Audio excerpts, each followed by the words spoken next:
নমস্কার বন্ধুরা, আশা করি আপনারা সকলে ভালো আছেন এবং নিয়মিত আমার ভিডিওগুলো দেখছেন। বন্ধুরা, আজকে চলে এসেছি চাকদা চৌরাস্তায়।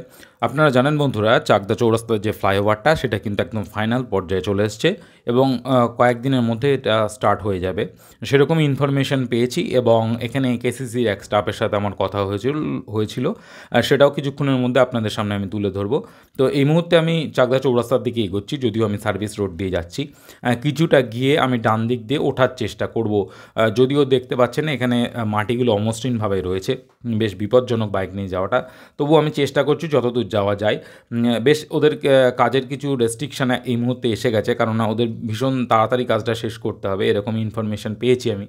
তো সেই জন্য মোটামুটি ওদের স্টাফদের গাড়িগুলো ওরা সামনেই রেখে দিচ্ছে, আর এগোচ্ছে না।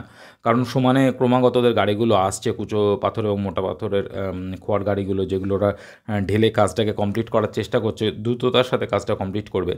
তো যতদূর আমি জানতে পেরেছি, সামনের 5 তারিখে এই এক পাশের ফ্লাইওভারটা চালু করে দেওয়া হবে চাকদায়, যেরকম বিরোহী মোড়ে করে দেওয়া হয়েছিল। এর আগে আমি ভিডিওর মাধ্যমে জানানোর চেষ্টা করেছিলাম এনএইচ কর্তৃপক্ষকে। যাই হোক, তারা তাদের চিন্তাভাবনা থেকে হোক বা যে কোনো কারণেই হোক, তারা এই রাস্তায় হেঁটেছে। তো সেটাই আপনাদের সাথে শেয়ার করছি, কি জানাচ্ছে এরা। न्यूज़ न्यूज़ नहीं जा सकते। न्यूज़ करने के लिए जा रहा हूँ, सॉरी। नहीं जा सकता हूँ। ओके, ठीक है। आपकी केसीसी का स्टाफ है? आप केसीसी का स्टाफ है? हाँ, ठीक है। आपका नाम सर? विशाल गुप्ता। हाँ विशाल गुप्ता। हाँ। कब तक हो सकता है? 5 तारीख को है। 5 तारीख ओपन हो जाएगा। जी। हाँ, दोनों साइड? नहीं, वन साइड। वन साइड हो जाएगा, ठीक है।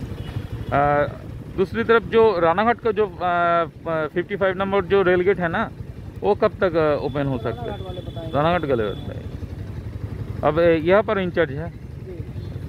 Okay, thank you sir. যাই হোক, এই ইনফরমেশানটাই আমাদের জন্য যথেষ্ট, কারণ আমরা চাই যত তাড়াতাড়ি হোক এই চাকদা চৌরাস্তাটা ওপেন হয়ে যাক, ফ্লাইওভারটা। কারণ এখানে ভীষণ যানজট হচ্ছিল এবং সব মানুষেরই সমস্যা হচ্ছিল। যদিও একটা লেনও যদি চালু হয়ে যায়, তো বোথ সাইডের গাড়ি একটা লেন দিয়েও যদি চলতে থাকে, তো বাদবাকি একটা লেন করতেও হয়তো ধীরে ধীরে খুব একটা বেশি সময় লাগবে না, হয়ে যাবে। তো অন্তত পক্ষে অ্যাটলিস্ট সমস্যা থেকে তো কিছুটা হলেও সুরাহা হবে। তো সেটাই বড় কথা।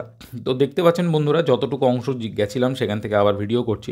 তো এদিকের অংশ কিন্তু মাটি রোলারিংয়ের কাজ হচ্ছে এবং খুব তাড়াতাড়ি কিন্তু এই অংশের কাজটাও কমপ্লিট হয়ে যাবে, এটা দেখেই বোঝা যাচ্ছে। তো আমি এদিক থেকে আবার ডান দিকে নেমে যাব, সামনে গিয়ে আমি একদম সার্ভিস রোড দিয়ে যাব, গিয়ে উল্টো ফুটে ওঠার চেষ্টা করব। আসলে এরা বলতে চাইছে যে দেখুন, এখন সমানে এই রাস্তা দিয়ে তো আমাদের মানে গাড়িগুলো আসছে, আর কিছু আমাদের খুঁটি পোতা আছে, মানে লেবেলিং করা আছে, যেটা পাথরের পরিমাপ দেওয়া হয়, যেটা আমি অতগুলো কথা আর এর মধ্যে রাখিনি ভিডিও, ওদের বক্তব্য যেগুলো। তো আপনারা যদি বাইক নিয়ে যান হয়তো বুঝতে পারবেন না, বা যেগুলো আমাদের মার্কিং করা আছে এর মধ্যে চক দিয়ে, সেগুলো হয়তো সরে যাবে গাড়ির চাকার দাগে, তো সেক্ষেত্রে আমাদের বুঝতে অসুবিধা হয়। তো সেই জন্য যাই হোক, তাদের কাজে কখনোই আমরা ব্যাঘাত ঘটাতে চাই না। আমাদের কাছে ইনফরমেশনটাই দরকার ছিল, কবে নাগাদ এটা চালু হতে পারে। তো সেটা আমরা পেয়ে গেছি মোটামুটিভাবে। তো এরপর আমি ওদিকে ওই সাইডে চলে যাব। এর আগে ভিডিওতে আপনাদেরকে দেখিয়েছিলাম যে ওই সাইডের কাজ কিন্তু মানে 90% প্রায় এগিয়ে গিয়েছিল। তো এই উইকে কতটা কাজ এগিয়েছে, আর কি নতুন করে কাজ হলো, সেটা আপনাদেরকে দেখানোর চেষ্টা করব। আমি পুরোটা ভিডিও একদম দেখাচ্ছি না সার্ভিস রোড দিয়ে, আমি কিছুটা গিয়ে স্ক্রিপ্ট করে যাব, এডিট করে আবার আমি ওপরের পোর্শনে চলে যাব, কারণ মধ্যে অনেকটা যানজটের মধ্যে পড়েছিলাম, অনেকটা সময় আমাকে ওখানে মানে অতিবাহিত হয়ে গেছে। তো আপনাদের হয়তো বোরিং লাগতে পারে যে বিষয়টা, এটার জন্য আমি করেছি। যাই হোক, যেটা বলছিলাম যে দ্রুততার সাথে কাজটা হচ্ছে, তো আশা করাই যায় হ্যাঁ 5 তারিখে সম্ভব হবে। হয়তো 5 তারিখে না হলে হয়তো আর 2-3 দিন বেশি সময় লাগতে পারে, কিন্তু তার মধ্যে হয়ে যাবে, এটা বোঝা যাচ্ছে। কিন্তু কাজের যা গতি প্রকৃতি রয়েছে সেটা থেকে অন্তত একটা লেন খুলে দেবে। তো একটাই লেন খুলে দিক, সেটাই যথেষ্ট আমি অন্তত মনে করছি এই মুহূর্তে। কারণ আগে তো NH-12টা কয়েক মাস আগে, মানে কয়েক বছর আগে তো একটা লেনই ছিল, সেখান দিয়ে তো আমরা চলাচল করছিলাম। তো সেটা অবশ্য একদম চলার অনুপযুক্ত হয়েছিল, প্রচণ্ড উঁচু নিচু মানে গর্ত ভর্তি হয়েছিল। সেটার থেকে তো অনেকটা মানুষ রেহাই পাবে এবং তার থেকে তো বেটার হবে। আর দুপাশে তো সার্ভিস রোড রয়েছেই তার সাথে, যারা চাকদা টাউনের মধ্যে ঢুকবে তারা তো সার্ভিস রোড দিয়ে নিয়ে ঢুকে যাবে, আর এদিকে যারা যাবে ডান দিকে যাবে তারা তো বনগা চলে যাবে তলা দিয়ে। তো যথারীতি কিন্তু যে সমস্যাটা ছিল বড় লরির যে সমস্যা, সেটা থেকে কিন্তু রেহাই পাওয়া যাবে, এটা বলাই যায়। মানে বড় গাড়িগুলো যেটা যানজট তৈরি করছিল এখানটাতে, মানে তাদেরও দোষ নয়, যেহেতু জায়গা ন্যারো জায়গাটা সেই কারণেই। তো সেই জায়গা থেকে রেহাই পাবে সকলেই, শুধু চাকদাবাসী নয়, ওভারঅল এই রাস্তাটা যারা ব্যবহার করে সবাই। তো এটা একটা কিন্তু খুব ভালো খুশির সংবাদ, এটা আমি বলবো, গুড নিউজ তো অবশ্যই এটা। বিরোহী ফ্লাইওভারটা চালু হয়ে গেছে, যেমন ভীষণ সুবিধা হয়েছে বিরোহী মানুষের, তথা যারা এনএইচ যারা ব্যবহার করে, তো সকলের পক্ষে যেমন এটাও একটা খুশির খবর। তো চাকদা ফ্লাইওভারটা চালু হয়ে গেলে এটাও একটা খুশির খবর। বেশ কিছু বন্ধু আমাকে প্রায় মেসেজ করে চাকদা ফ্লাইওভার কবে শুরু হতে চলেছে দাদা, ইনফরমেশনটাতে। তো বন্ধুরা আপনারা পেয়ে গেলেন তাহলে সেই ইনফরমেশনটা। আমি কিন্তু এই মুহূর্তে একদম চাকদা ফ্লাইওভারের ঠিক ওপরে চলে এসেছি, এবং এখান থেকে আমি যেটা বলছিলাম আমি স্কিপ করে ওপরে চলে যাব। আমি এদিক থেকে আবার নিচের দিকে যাচ্ছি, আপনাদেরকে দেখানোর চেষ্টা করছি যে এদিকের রাস্তার কন্ডিশনটা কী রয়েছে।